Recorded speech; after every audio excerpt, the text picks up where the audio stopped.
Notre Dieu, oui, nous avons foi. Par ta grâce, nous avons foi en toi. Nous venons de confesser ce que tu as accompli et nous savons que tu as accompli cela pour nous et nous sommes confiants. Mais Seigneur, pour que nous ayons cette confiance de mettre en œuvre ton salut, nous avons besoin de ton esprit, nous avons besoin de ta parole, nous avons besoin de la transformation que tu apportes. Alors Seigneur, fais-nous maintenant la grâce de ton esprit pour que nous puissions grandir dans la foi, une foi qui n'est pas mot, mais une foi qui nous permet d'agir en ton nom. Nous te le demandons au nom de Jésus. Amen. Alors je vais vous lire un passage qui va plaire à beaucoup.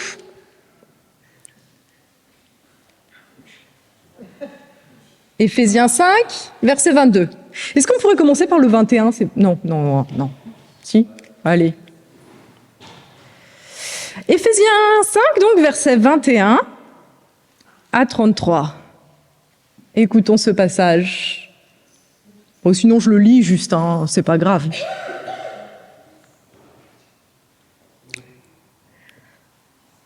Soumettez-vous les uns aux autres dans la crainte de Dieu.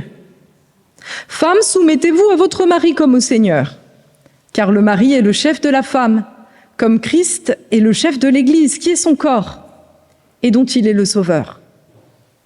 Mais tout comme l'Église se soumet à Christ, que les femmes aussi se soumettent en tout à leur mari. Marie, aimez votre femme comme Christ a aimé l'Église.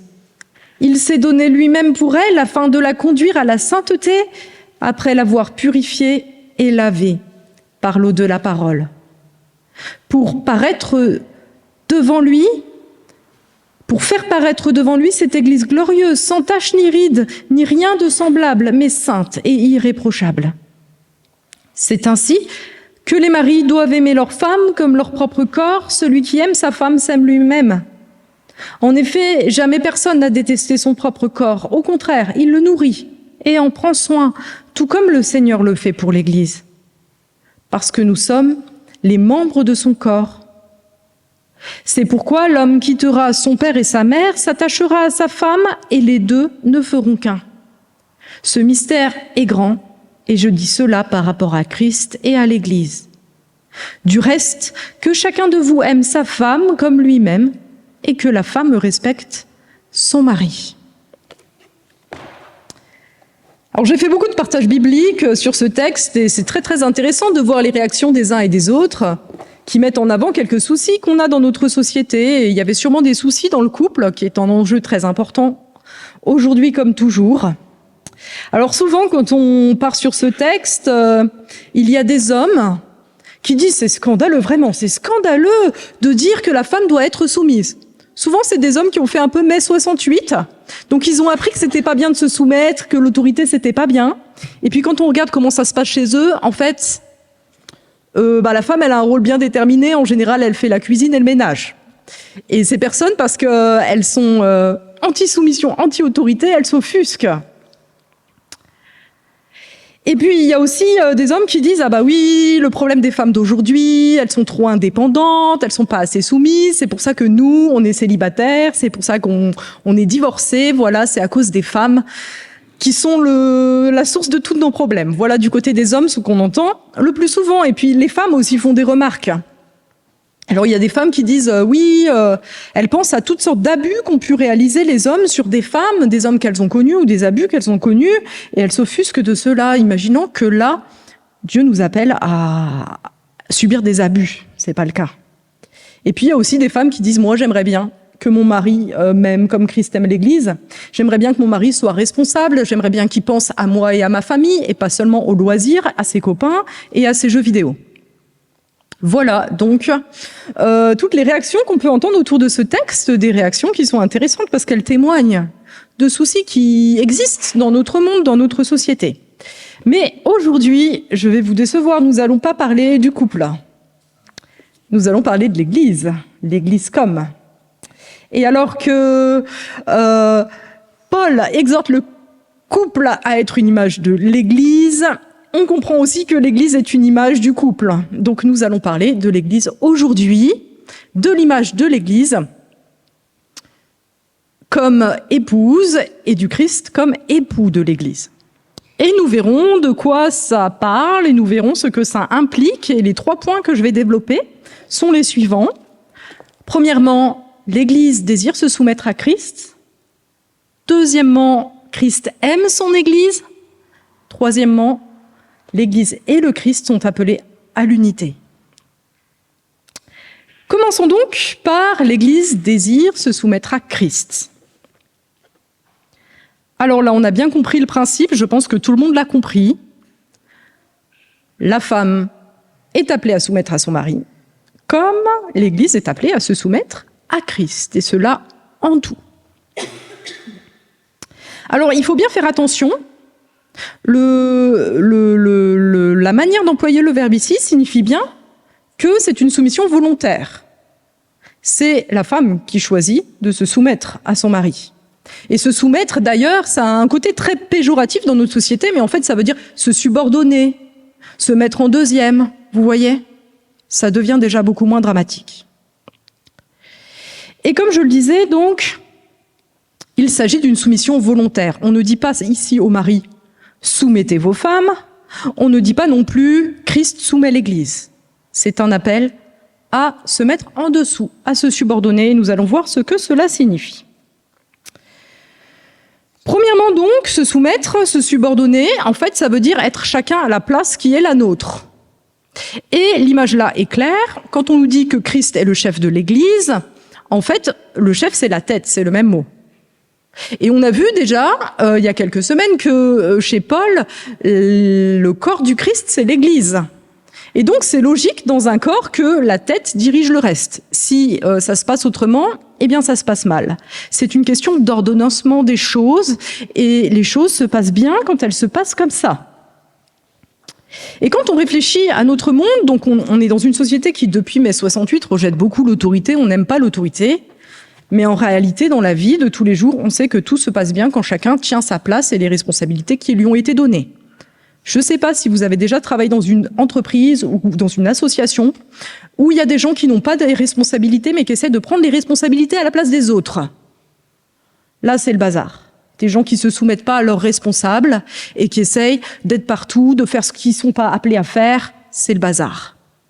Ou je ne sais pas si vous avez déjà été dans une association ou dans une entreprise où les chefs ne prenaient pas leurs responsabilités. Les chefs étaient placés là, mais ils ne tenaient pas leurs responsabilités. Et donc, pareil, c'est le bazar. La réalité, c'est que tout est bien ordonné quand tout est bien dans sa place. Alors, aujourd'hui, c'est vrai qu'on valorise l'individu et ses compétences, et des gens s'estiment plus compétents que les autres. Alors, ils estiment peut-être devoir faire le travail des autres à leur place parce qu'ils sont plus compétents. Mais ça ne marche pas. J'ai pensé à un exemple.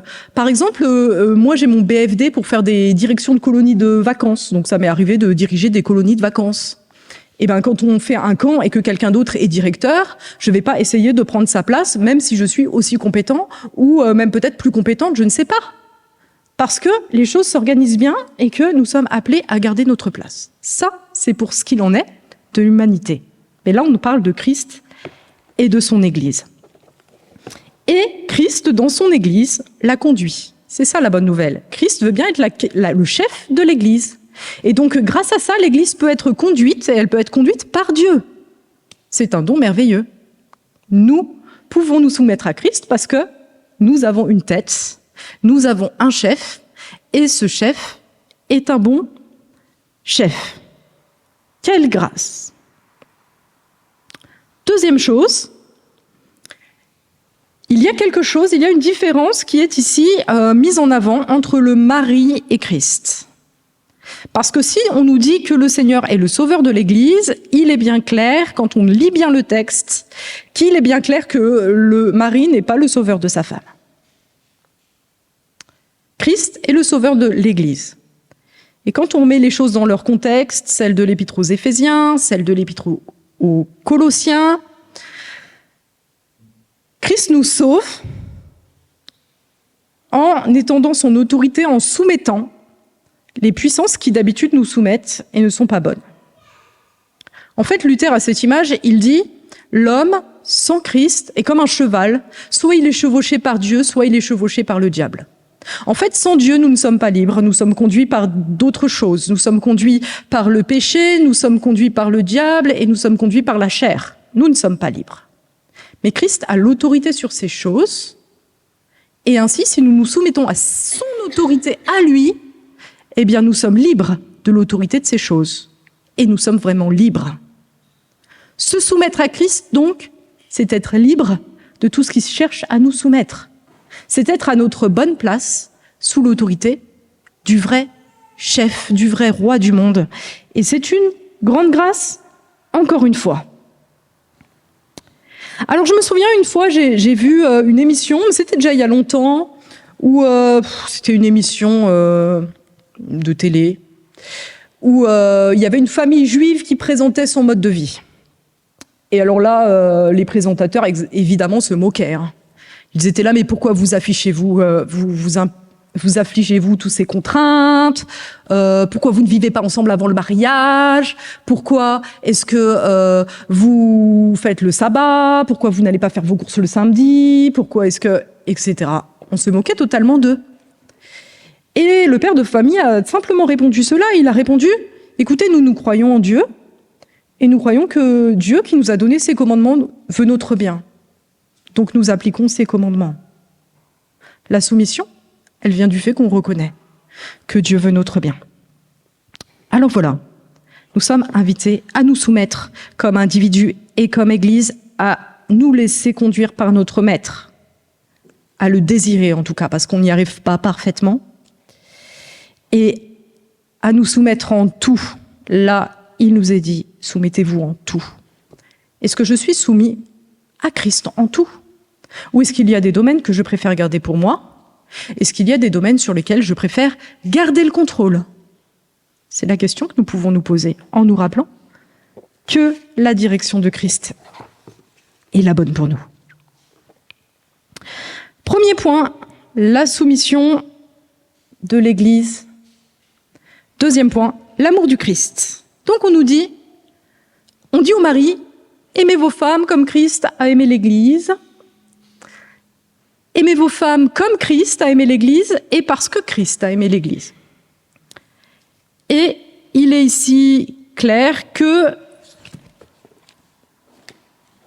Christ a aimé l'Église. Donc, prenons maintenant l'Ancien Testament. Dans l'Ancien Testament, il y a une image, enfin, il y a plusieurs prophètes, il y a cette image que Israël est l'épouse et Dieu est l'époux.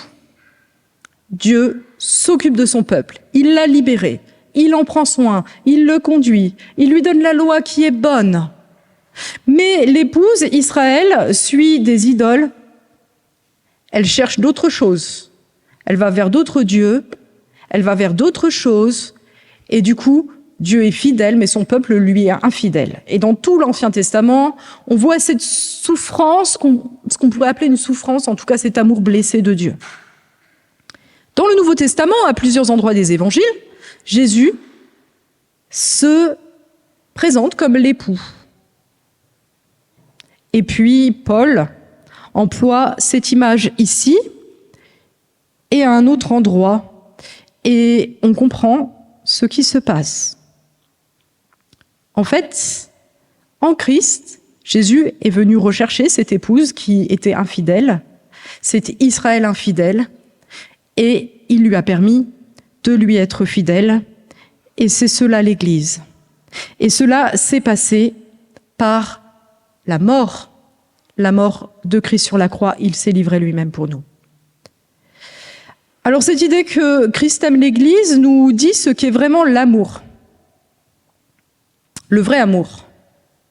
Le vrai amour qui n'est pas un sentiment, qui n'est pas le fait de se sentir bien ensemble, qui n'est pas un attachement, mais qui est un engagement fort pour l'autre. Et cet engagement, par la mort de Christ, eh bien, il se manifeste par la mise en avant de nos intérêts avant ses intérêts. Jésus était auprès du Père, il n'avait pas à s'incarner. Mais notre intérêt, pour que nous puissions vivre et avoir la vie éternelle, c'était qu'il vienne nous rejoindre et mourir sur la croix pour notre salut. Eh bien, il l'a accompli. Notre intérêt était pour lui plus important que son intérêt. Alors les conséquences de cet amour, parce que c'est un amour puissant, c'est un amour qui change quelque chose, c'est un amour qui n'est pas que mots, c'est que nous sommes sanctifiés, dit notre texte, nous sommes mis à part, nous appartenons à Dieu. Nous ne sommes pas des orphelins, nous appartenons à Dieu en Christ si nous avons mis notre foi en lui. Nous sommes quelqu'un. Nous sommes purifiés, lavés par l'eau de la parole. Alors, qu'est-ce que ça signifie? Est-ce que le baptême ou pas est impliqué là-dedans? C'est une bonne question. En tout cas, cela signifie que nous sommes pardonnés. Nous sommes pardonnés par le sang de Christ et grâce à cela, la relation à Dieu nous est de nouveau ouverte. On peut comparer ça au bain que les Juifs prenaient avant de se marier et qui rendait le mariage possible, que les femmes juives prenaient avant de se marier. Ben voilà, Jésus nous a pardonnés et du coup, nous pouvons être dans une relation avec lui. Et puis enfin, il y a cette promesse magnifique de paraître devant Christ sans ride ni tache, reflétant toute la gloire de Dieu. Eh bien, cette promesse, elle est pour la fin des temps. Nous serons complètement libres du péché. Nous serons totalement comme nous devons être. Et cette transformation qui a commencé, elle s'accomplira parfaitement à la fin. Voilà l'œuvre de l'amour de Dieu en Christ, de cet amour immense. Alors aujourd'hui, on voit l'Église humaine et on la voit pas comme ça, on la voit pas sans ride, sans tache, glorieuse, on la voit pas refléter toujours vraiment l'amour de Dieu. Et alors on pourrait croire que Dieu l'a abandonnée. Eh bien ce texte nous dit que c'est faux. Ce texte nous invite à regarder à Christ, à son amour pour l'Église, cet amour qui perdure. Et alors qu'elle peut avoir l'air dans le péché, alors qu'elle est rejetée, alors qu'elle est persécutée, alors qu'elle est souvent dans l'erreur, eh bien elle n'est pas abandonnée, elle est aimée. Il y a un livre que presque tout le monde connaît, je pense, qui s'appelle « Les langages de l'amour », où l'auteur Gary Chapman nous explique que nous avons besoin d'être aimés, que nous avons un réservoir d'amour qui doit être rempli et que si ce réservoir n'est pas rempli, eh bien nous devenons incapables d'aimer. Et il dit dans les couples, c'est souvent le problème, en fait, on ne se sent pas aimé et du coup on devient incapable d'aimer l'autre. Eh bien soyons invités à regarder à cet amour de Dieu pour le saisir, pour en être remplis. Et alors nous serons capables d'aimer Dieu et de nous aimer comme Église de Christ. Troisième aspect, peut-être le plus compliqué, l'Église, une œuvre d'unité. L'Église est appelée à l'unité. Alors là, il est dit quelque chose de bizarre, enfin qu'on peut interpréter comme étant bizarre. La femme est le corps de l'homme, la femme est la chair de l'homme, comme l'Église est le corps de Christ. Et puis, il y a une référence à Genèse et au fait que hommes et femmes sont un. En fait, il est question là d'unité, tout simplement, de solidarité dans le couple et dans l'Église, du fait que nous sommes liés les uns aux autres et à Dieu. Premier aspect, nous sommes liés à Dieu. Alors, cette solidarité entre Christ et nous est réelle. Et là, on nous dit... Personne n'a détesté son propre corps, au contraire, il le nourrit, il en prend soin, tout comme le Seigneur le fait pour l'Église. Il en nourrit, il le nourrit, et il en prend soin de son corps. Et ces mots sont employés souvent pour décrire le travail d'une nourrice qui s'occupe des enfants, qui leur permet de grandir. C'est l'œuvre que Dieu accomplit aujourd'hui. Il n'a pas abandonné l'Église. Il s'occupe de nous, il nous fait grandir.